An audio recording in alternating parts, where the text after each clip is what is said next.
Pois bem, e é este Jesus, o maldito, porque foi morto na cruz do Império, é este Jesus maldito, século XXI, que nos interessa. E que nos interessa neste nosso século, precisamente, e até neste milénio, porque é da minha mais profunda convicção que a humanidade tem sido prejudicada, fortemente prejudicada nestes 20 séculos, tem sido prejudicada por ter vivido sempre arredada de Jesus e ter andado, em vez de fundada ou fundamentada, influenciada pelo espírito, pelo sopro maiêutico de Jesus, tem sido sempre influenciada, conduzida, guiada pelo sopro do poder, da trindade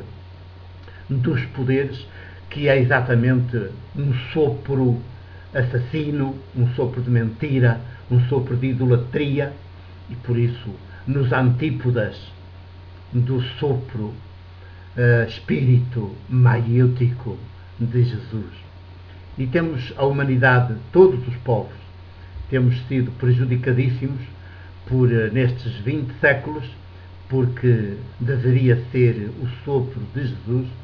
e tem sido o sopro da trindade dos poderes, digamos, justificado todo ele com o tal mítico Cristo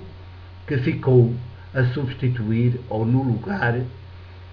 pretensamente no lugar, e tem sido apresentado no lugar de Jesus, o crucificado na cruz do Império. Porque este se tornou maldito, há que, em seu lugar, colocar um Cristo mítico, e esse sim manipulável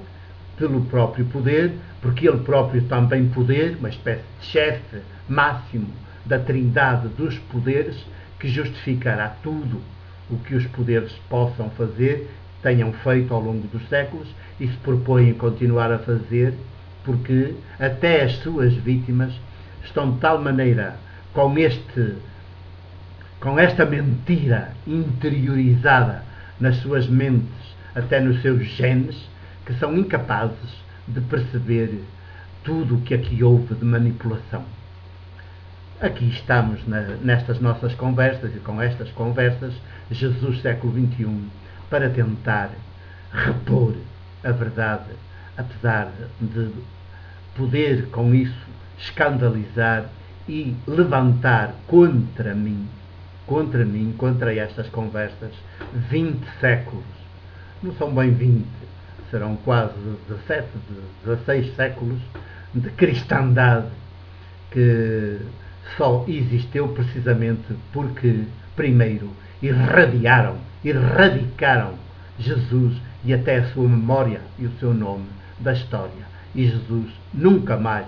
foi estudado, nunca mais foi considerado, nunca mais foi tido em conta, nunca mais ninguém se importou por ele, só se importaram pelo mítico Cristo, que esse sim, como mítico, realidade mítica, se serve e se presta a todos os jogos da trindade dos poderes, que são a grande máfia que tem dirigido, governado, subjugado, massacrado os povos de todo o mundo, a começar pelo Ocidente, pela Europa, pelo Ocidente, e através da Europa, do Ocidente, os povos de todo o mundo. Pois bem, então Jesus, melhor, Pedro, Simão Pedro, e para podermos entender profundamente Simão Pedro, temos obrigatoriamente de debruçar-nos sobre 3 narrativas que estão nos 3 sinóticos, é sempre a mesma, mas cada qual dos sinóticos, cada um dos evangelhos sinóticos apresenta ou se refere a ela do seu jeito. são as narrativas, ou a narrativa em 3 versões, melhor assim, a narrativa que é muito conhecida por declaração messiânica de Pedro. Declaração messiânica ou confissão messiânica de Pedro. As Bíblias, como já lhes tenho dito nestas conversas, para lá do texto original, para lá de serem uma tradução, tantas vezes traição do texto original, também ainda acrescentam notas em pé de página, todas manipuladas, uma espécie de manipulação que estão a tentar levar quem lê para fazer uma interpretação do texto numa determinada linha, que é bem orientada e segundo os interesses digamos, dos responsáveis em última instância pela edição e pela tradução, que é a hierarquia eclesiástica que aprova, evidentemente, que se considera com poderes de aprovar o texto e a tradução. E então, para lá das notas de pé de página, que já são sempre muito tendenciosas, ainda tem sucessivos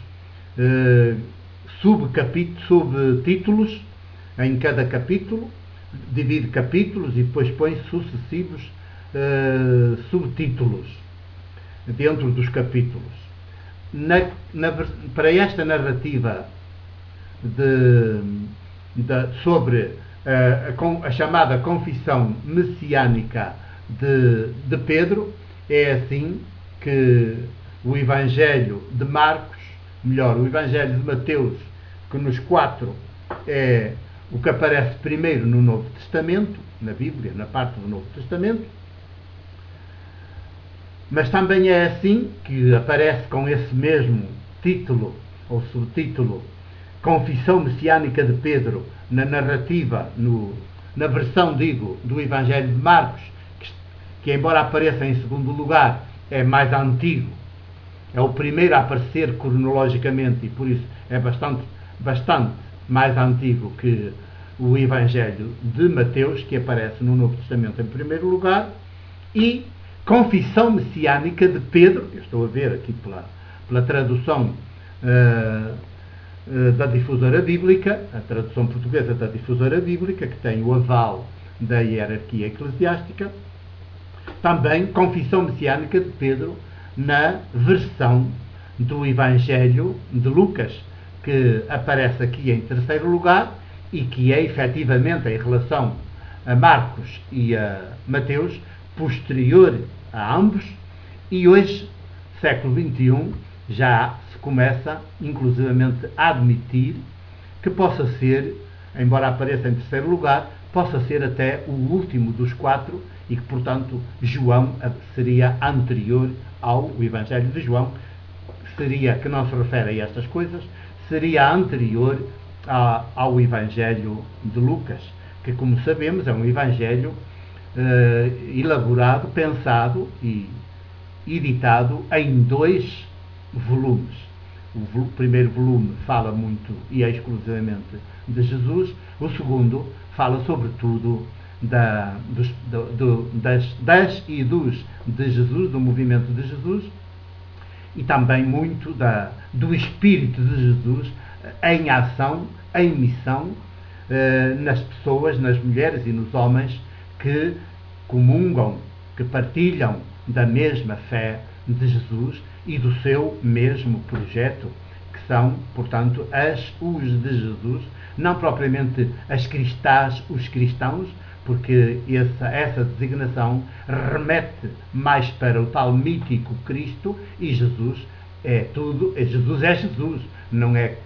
o mítico Cristo. E então aí está esse títulozinho, Confissão Messiânica de Pedro, a condicionar imediatamente a versão que cada um destes 3 evangelhos nos apresenta. E eu, é claro, começarei pela mais antiga, que é a versão de Marcos, passo depois à segunda, que é a versão de Mateus, e finalmente à de Lucas. Já prosseguiremos.